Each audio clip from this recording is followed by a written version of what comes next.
Hey guys, welcome to my YouTube channel. It is good to have you back. Thank you so much for tuning in each week. This week, I would like to talk to you about management. Man, management was and still is, to be honest, one of the most intimidating things I ever had to do.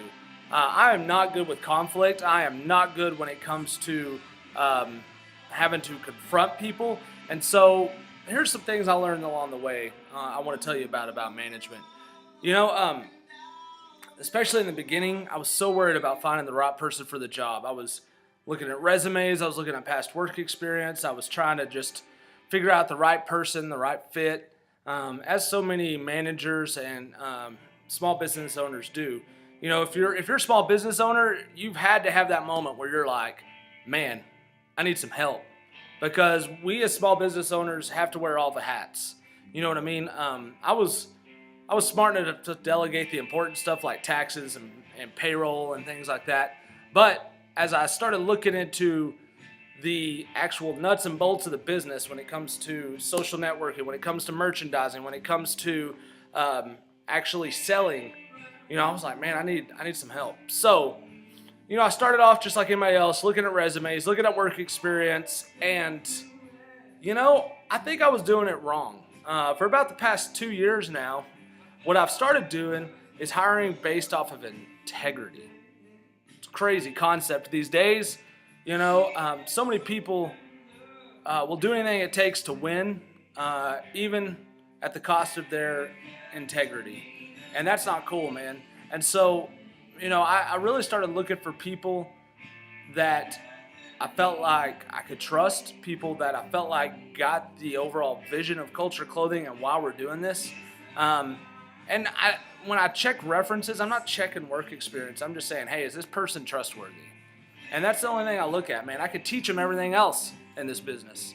I could teach them the way that I want things done.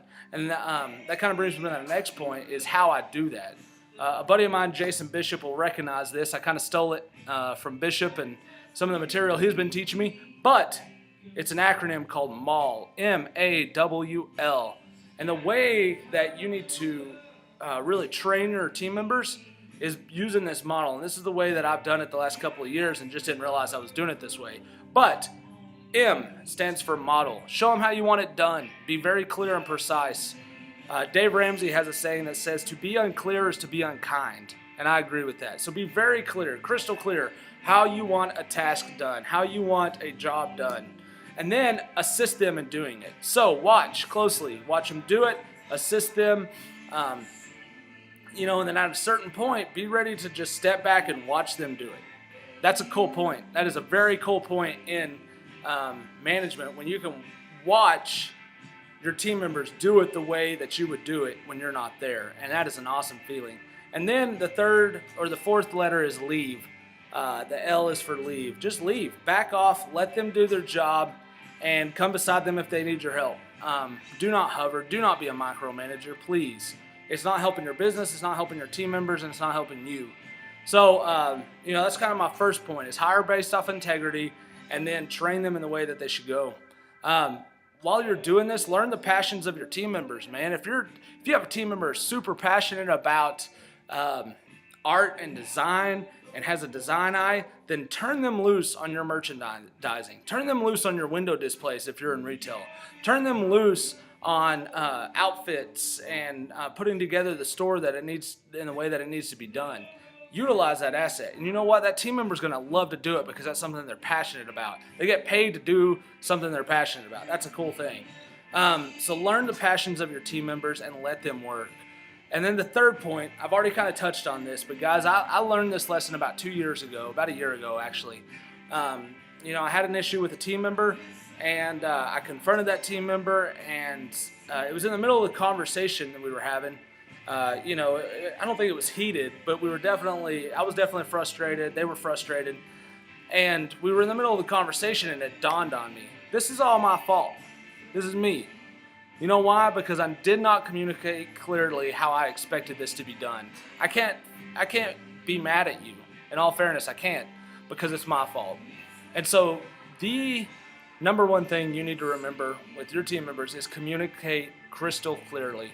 And if there's ever something that's done the way that you wouldn't want it done, then it is your job to be efficient and to point that out and tell them, hey, look, you did this and you should have done this, or you didn't do this and you should have done this.